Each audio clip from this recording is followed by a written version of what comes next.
गॾु SP आहूजा राष्ट्रीय सिंधी समाज जा गुजरात जा उपाध्यक्ष जेतपुर पधारे रहिया आहिनि अने असांखे सुठो मार्गदर्शन ॾेई रहिया आहिनि। अने सुभाणे जेको मीटिंग आहे जूनागढ़ में उनजो असां सादर निमंत्रण स्वीकार करियूं था ऐं उन जी मीटिंग में असां जेतिरी थी सके एतिरी वॾी संख्या में हाज़िर रहंदासीं अने असां पूरी तैयारी करे ईंदासीं जूनागढ़ अने हिते जेतपुर में बि पाण राष्ट्रीय सिंधी समाज जी स्थापना कंदासीं। जय झूलेलाल। जय झूलेलाल। तव्हांजो स्वागत आहे। मां ऐं मुंहिंजो समाज अॼु हिकिड़ी मुलाक़ात तव्हांखे जेतपुर में करण। दादा तव्हांजो नालो ताराचंद कटारिया।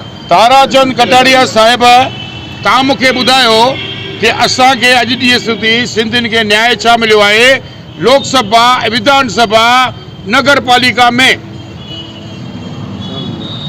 दादा वटि को आई कान, अखर ई कान्हे।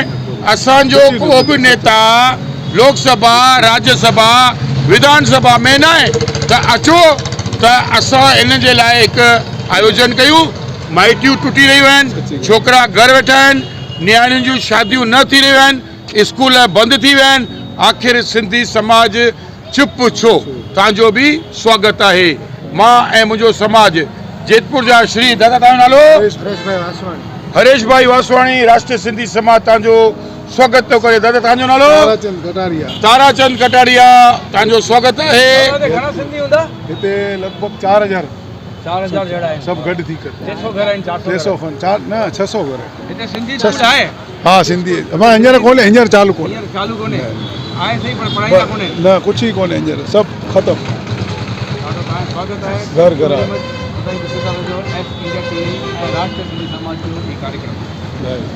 धन्यवाद। तव्हांजो स्वागत आहे। जय झूलेलाल। जय झूलेलाल। तव्हां सां असां गॾु।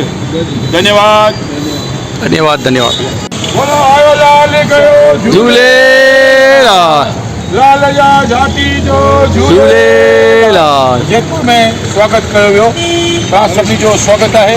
अचो 12 तारीख़ पहिरियों महीनो, 9 साल सिंधी हमेशा आज़ाद ऐं आबाद। असां तव्हां सां गॾु। मुंहिंजो नंबर आहे 98 25 25 926। जय झूलेलाल। धन्यवाद।